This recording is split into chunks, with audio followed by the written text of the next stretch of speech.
I cannot see what flowers are at my feet, nor what soft incense hangs upon the boughs.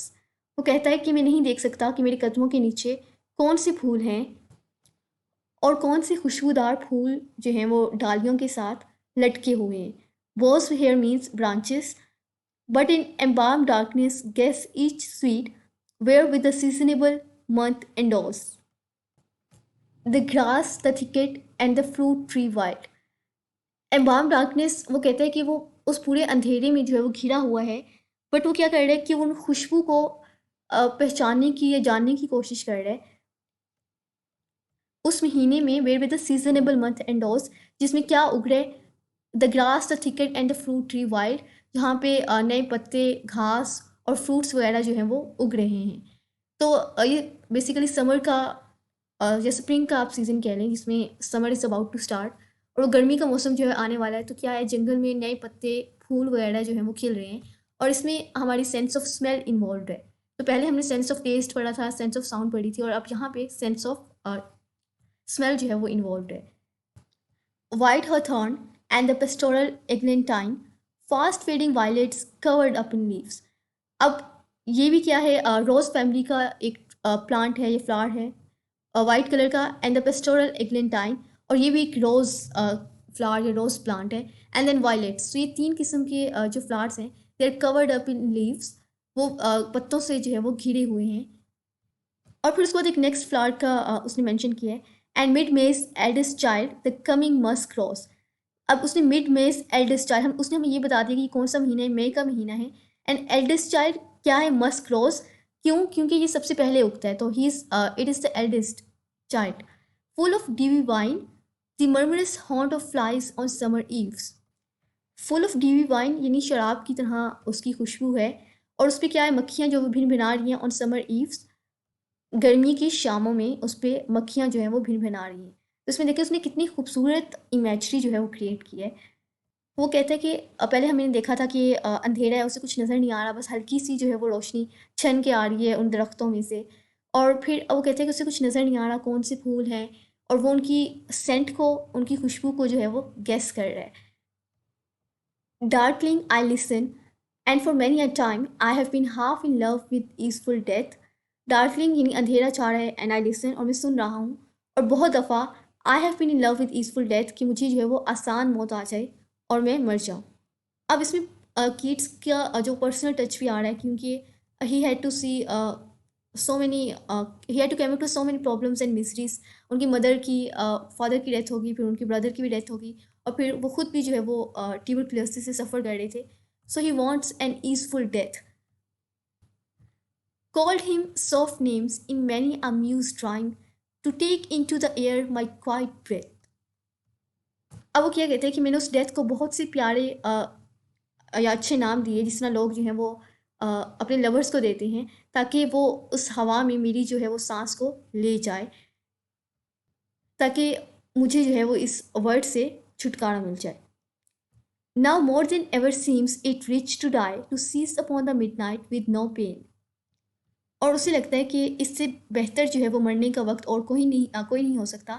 To cease upon the midnight with no pain, ताकि इस आधी रात में वो मर जाए with no pain, और उसे कोई तकलीफ़ भी ना हो.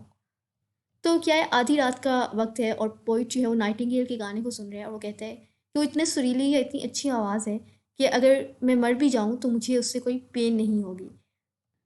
जब तुम अपने सॉन्ग के थ्रू जो है वो अपने सोल को बाहर निकाल रहे हो इन सच एन एक्सटेसी, इतने खुशी वाले लम्हात में, still wouldst thou sing and I have ears in vain, to thy high requiem become become a sort.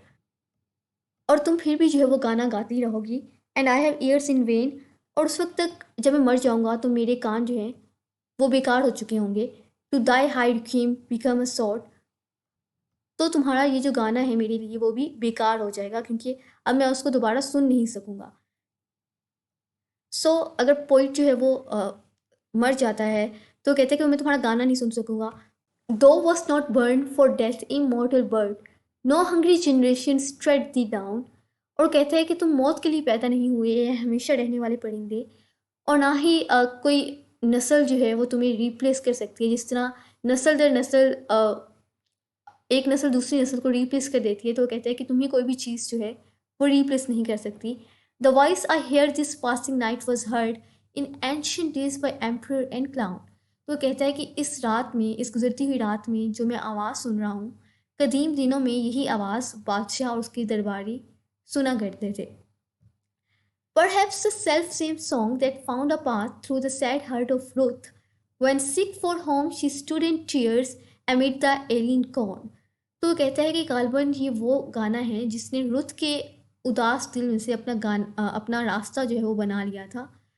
It's a biblical reference जिसमें एक लड़की के हस्बैंड की जो है वो डेथ हो जाती है। तो जब वो घर के जाने के लिए परेशान थी और कॉर्न की जो फील्ड्स हैं उनके दरमियान खड़े होकर आंसू बहा रही थी। The same that oft times had charm magic casements opening on the foam of perilous seas in faery lands फॉरलॉर्न।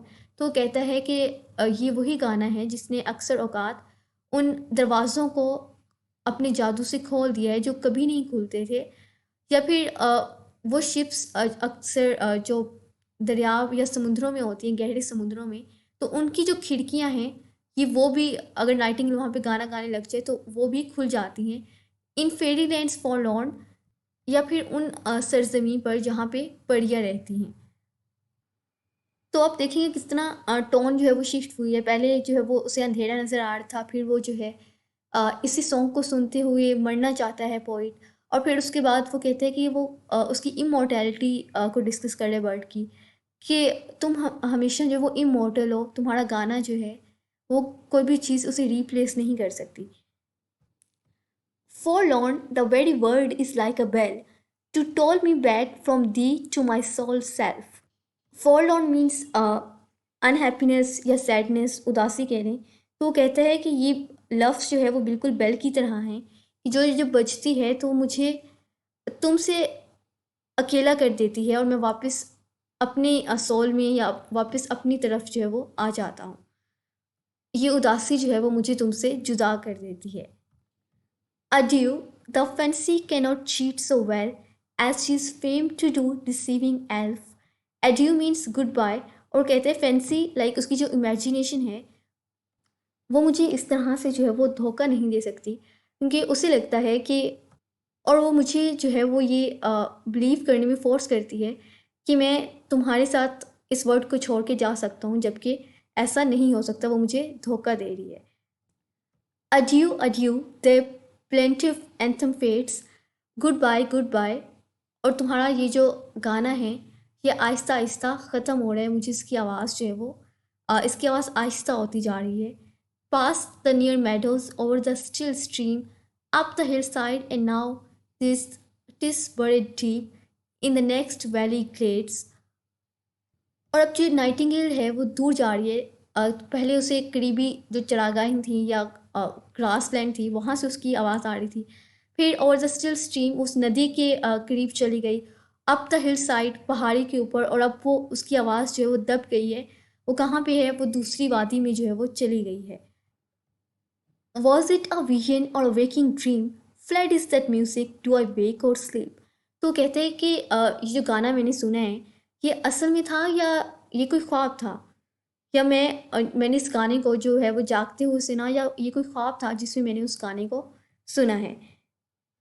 सो आपने देखा कितनी खूबसूरती से Keats used his penta senses, और फिर उसने different literary devices, personification, alliteration का यूज़ किया, and then his love for nature जो कि हमें उसकी तमाम ओड्स में जो है वो नज़र आता है, that he wants to be part of the world of nightingale, और वो इस दुनिया को छोड़ के जाना जाता है into the world of Nightingale, जो कि बहुत पीसफुल है, पुरसकून है, और वहाँ पे कोई भी प्रॉब्लम्स या तकलीफ जो है वहाँ पे नहीं है।